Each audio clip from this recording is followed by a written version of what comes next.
Hi friends, welcome to flying board. ఈ వీడియోలో మనం వాట్సాప్లో మనకు కావాల్సినటువంటి నచ్చినటువంటి క్వాలిటీలో ఫొటోస్ని అలాగే వీడియోస్ని ఎలాగ సెండ్ చేయాలనే విషయం గురించి మనం ఈ వీడియోలో ఇప్పుడు తెలుసుకోబోతున్నాం. ఒకవేళ మీకు వాట్సాప్లో ఫొటోస్ని హెచ్డి క్వాలిటీతో ఎలాగ సెండ్ చేయాలో తెలియకపోతే ఈ విధంగా చేయండి. సరే, ఇప్పుడు మీరు మీ మొబైల్లో ఉన్నటువంటి వాట్సాప్ అప్లికేషన్ ఓపెన్ చేయండి. ఓపెన్ చేసిన తర్వాత మీరు ఎవరికైతే ఫోటోను లేదా వీడియోని సెండ్ చేయాలనుకుంటారో వాళ్ళ ప్రొఫైల్ని ఓపెన్ చేయండి. ఓపెన్ చేసిన తర్వాత వారితో మీరు ఇలాగా చాటింగ్ చేస్తారు కదా. సరే, ఇక్కడ మీకు కెమెరా ఐకాన్ కనిపిస్తుంది కదా. ఈ కెమెరా ఐకాన్పై క్లిక్ చేయండి.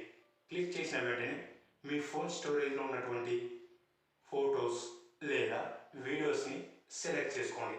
మీరు పంపవలసినటువంటి ఏదైనా ఫోటోను ఈ విధంగా సెలెక్ట్ చేసుకోండి. సెలెక్ట్ చేసుకున్న తర్వాత మనకు ఇక్కడ పైన హెచ్డి అని కనిపిస్తుంది కదా.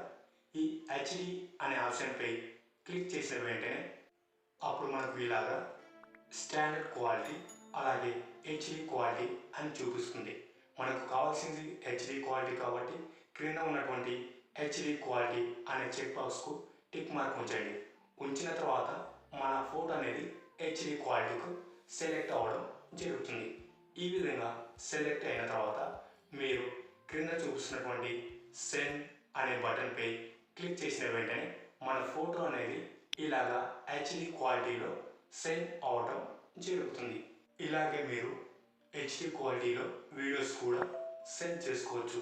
సరే ఫ్రెండ్స్, మీకు సంబంధించిన ఫొటోస్ లేదా వీడియోస్ని హెచ్డి క్వాలిటీలో వాట్సాప్ ద్వారా ఎలాగ పంపుకోవచ్చు తెలుసుకున్నారు.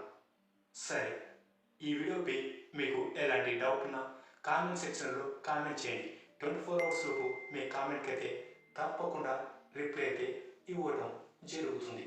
ఈ వీడియో మీకు నచ్చినట్లయితే లైక్ చేయండి, కామెంట్ చేయండి. అలాగే మీ ఫ్రెండ్స్ అందరికీ వాట్సాప్, ఫేస్బుక్, ఇన్స్టాగ్రామ్లో షేర్ చేయండి. ఇలాంటి మరెన్నో ఇన్ఫర్మేటివ్ వీడియోస్ని మీరు మిస్ కాకుండా చూడాలనుకుంటే క్రింద ఉన్న బెల్ ఐకాన్ని క్లిక్ చేయడం ద్వారా మా ఛానల్లో వచ్చే వీడియోస్ని మీరు మిస్ కాకుండా చూడవచ్చు. Thank you for watching this video. Flying bird always at your services.